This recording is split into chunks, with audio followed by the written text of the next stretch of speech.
Hello, everyone, and welcome to our presentation on leading psychologically safe change in a post-pandemic environment. My name is Maya, and I'm a registered nurse living and practicing in Diamond Valley, Alberta. And today I'm going to introduce all of you to the concept of trauma-informed leadership and discuss why it is an important attribute for all healthcare leaders. First, I would like to discuss what trauma is. The majority of individuals have experienced a traumatic event at least one point in their life. An event can be considered traumatic if the person experienced or was confronted with an event that involves actual or threatened death, serious injury, or sexual violence. However, trauma isn't always caused from a great big situation. It can come from death of a pet or a really stressful accident, or even as we all experienced the global pandemic. Traumatic stress makes it extremely difficult for an individual to perform at work as it negatively impacts one's ability to critically think and be creative and flexible. It also has potential to manifest into physical symptoms such as stress, depression, anxiety, or somatic symptoms. Unfortunately, trauma puts an individual at a higher risk of risk-taking behavior such as drinking and using drugs, etc. Traumatic stress also puts people at risk of being in adverse socioeconomic circumstances and also increases use of primary care services. As leaders, we don't always get to understand the story behind the behavior. However, the trauma informed leadership approach is a way to create a secure space for healthcare workers so they see work as more of a safe haven without adding to their trauma. Trauma-informed leadership is a unique way to appreciate the struggles that others have gone through and to be aware that we may not always understand why people are behaving the way that they do, but each person has a story and their own adversities that they've had to overcome.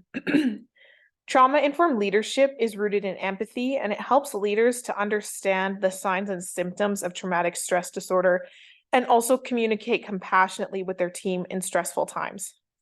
Trauma-informed leadership builds a team's resilience, which is especially important in healthcare, as healthcare workers are consistently immersed into stressful situations that require critical thinking and fast action. Like I said, trauma-informed leadership is especially important for healthcare workers as they are consistently exposed to emotionally taxing situations which cause moral distress, burnout, and compassion fatigue.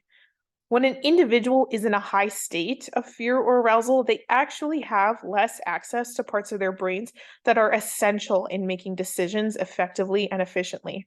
Therefore, trauma very negatively impacts a person's ability to respond in a stressful situation and perform at work. Trauma-informed leadership sets a tone that supports the workforce with practices that are rooted in empathy and compassion, not policy and procedure. Next, I would like to discuss the several different ways a leader can implement a trauma-informed approach in their work.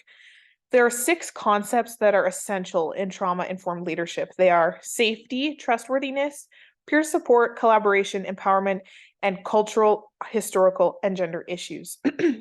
The concept of safety means that a leader strives to make a physically and psychologically safe environment for their team. It does not require that they feel shame or hide their experiences, but instead know that they are safe to express their needs. Trustworthiness and transparency essentially means that leaders communicate with their team, they remain truthful and clear in their communication, and are direct about their goals and intentions. Peer support means that leaders always support their team. It means they advocate for them to use the available mental health services that are available for most healthcare workers. Leaders should encourage them to utilize services to prevent further psychological distress. Empowerment means we recognize and build up and validate each other's strengths as well as compensate for each other's weaknesses. And in terms of cultural, historical, and gender issues, this is essentially saying that leaders should be aware of predetermining factors that may put an individual at greater risk of trauma. It is important to address personal biases and maintain an empathetic approach despite a person's upbringing and background. After a traumatic circumstance, leaders can utilize what is known as the 3 E's of trauma: event, experience, and effects.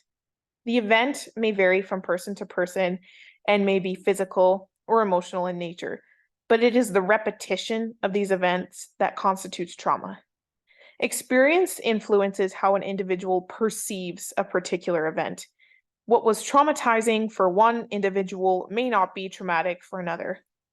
The event is linked to that individual's past experience, which is why I mentioned earlier that it is important to consider cultural and historical factors. And lastly, affect is a critical component to understand what happened to cause the trauma, as some effects occur immediately while others build over time.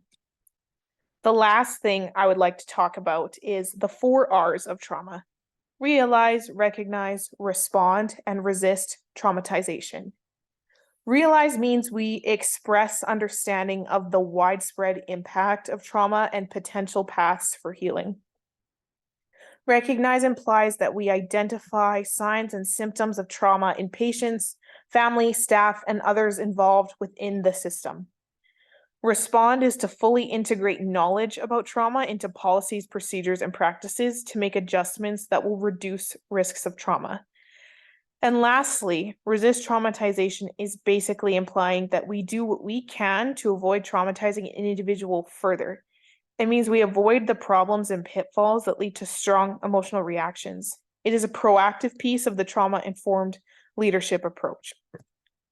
In conclusion, the trauma-informed approach generates resilience, which accelerates post-traumatic growth. Resilience improves an organization's ability to bounce back, rise above adversity, or adapt to difficult circumstances. Resilient individuals have a strong sense of self-control and ability to maintain mental health in the midst of adversity. To grow from trauma, individuals must learn to regulate emotional arousal so it does not interfere with the cognitive processes which are necessary in decision-making and problem-solving. Thank you all for listening to my part of the presentation, and I hope you enjoy everything else.